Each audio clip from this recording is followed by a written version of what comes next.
hopefully you see with the archaeological stuff, the biblical stuff, and just senses, using your senses, right? Using your sight, hearing, your intuition.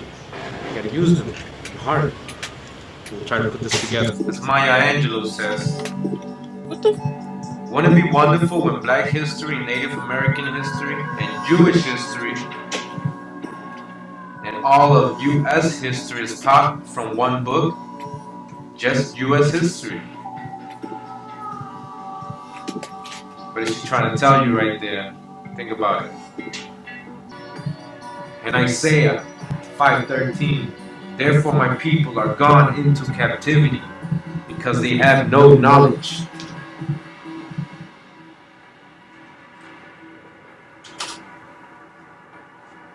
No knowledge. Yeah, so talking about captivity and slavery, you know, I want to bring your attention to the dumb diverse of the Papal Bull, okay?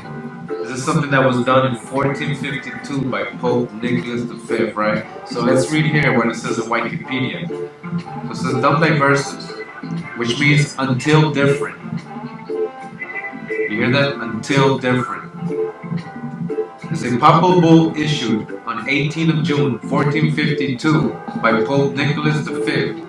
It authorized Alonso V of Portugal to conquer Saracens and pagans and consign them to perpetual servitude.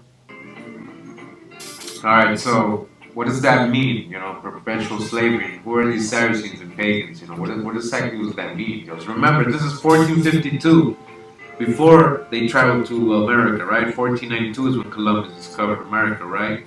So what they were doing? They were plotting, they were planning, they were getting all the permits, all the political stuff agreed upon with the kings, right? They're gonna go invade, right? So I want to read you some more of this dumb diverses, right? So it says, the doctrine of discovery, also called the doctrine of Christian discovery, is founded on a series of papal bulls or edicts written between 1452 and 1493. The first was from Pope Nicholas V in 1452, called the Dumb Diverses, and it states the following, so pay attention to this, right?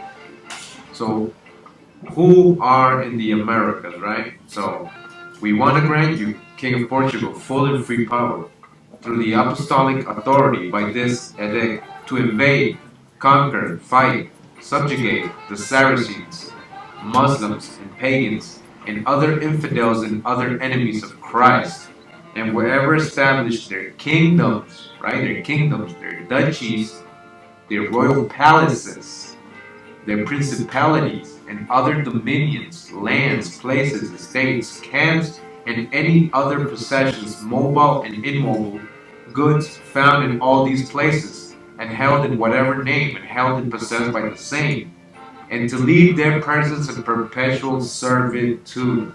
Perpetual servitude. That means you're still a slave. You understand what this is saying? They gave permission. Look at the description. Saracens, Muslims, and pagans, and any other infidels of other enemies of Christ. That's anybody who didn't go down with the Roman Catholic at that time. Anybody. Anybody. The Indians. Anybody in the world. Anybody. Especially the Indians. So they were already getting ready for this, okay? You see what this is, right? And before Columbus went, he knew where he was doing. He knew where he was going. They were already setting him up for that. Alright, so I'm going to show you that. Alright, so yeah, one more time. Again, the Papal Bull, 1452, Dumb Diverses. Pope Nicholas V authorizes King Alonso V of Portugal to invade, capture, vanquish, and subdue all Saracens and pagans, to reduce their persons to perpetual slavery, and to take away all their possessions and property. So basically, Christians encountering non-Christians could take everything. You hear that? Everything. Even if these people had kingdoms, even if these people were already Jews and they had religions in their empires and their cities, and even if they lived in peace, everything, they got permission. So I'm going to show you what Columbus knew before he came to America. It wasn't no mistake. He didn't get lost. Let me show you. Yeah, so Columbus wasn't so innocent, and you know, like Bob Marley says, half the story has never been told, you know. when regarding Christopher Columbus. All his life, Columbus' ideas about geography were permeated with a peculiar religious mysticism. He kept a book of prophecies in which he collected quotations, mostly from the Bible, often those dealing with isles far off, or islands, right, or lands.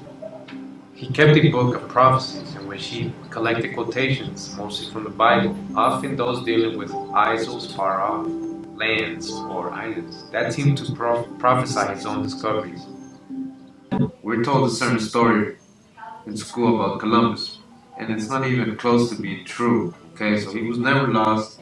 He knew where he was going. He called them Indians because the rest of the world was called the Three Indias, and the Indies was known as the Indies, America. So he knew where he was going. Okay, so he wrote a book. It's called the Book of Prophecies by Christopher Columbus. You know, if you look for it on the internet, it's there. I'll try to put the link here. If you need it, just let me know. I got it. So, this book basically he describes what his intention is, why he's going to the Americas, who's he doing it for, and that he basically feels like he is a prophet, like he's basically fulfilling a prophecy by discovering America, the Indians, right? Why? Because we're gonna learn who they were. He knew who they were. He knew they were Jews. He knew those were the lost tribes. He knew Jerusalem was over there. He knew Mount Zion was over there. And I'm going to let you see that from his words right now. Here from an excerpt of the book. Amongst the earliest and most fascinating witnesses to the latter is a manuscript of 84 folios dated between September 13, 1501 and March 23, 1502, and now preserved in the Biblioteca Colombina in Sevilla. Okay, this is preserved in the Prestige Library in Spain. It begins, and this is in Christopher Columbus' own words.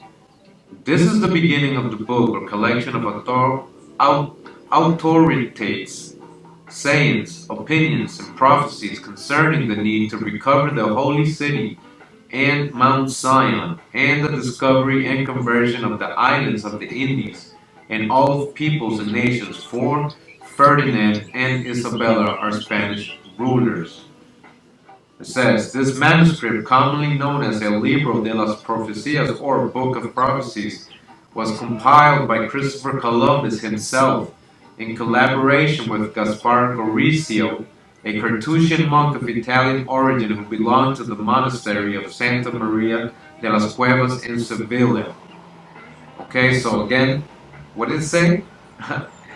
That he is going to recover the holy city and Mount Zion, and also for the discovery and conversion of the islands of the Indies and the peoples and nations. He knows what's over there. What is he saying is in America? The holy city. What's the holy city? Jerusalem. We're going to see that in another video. That's in Peru. Mount Zion. Mount Zion. The navel of the world, the center of the world. Cusco is the center of the world. The name Cusco means navel of the world.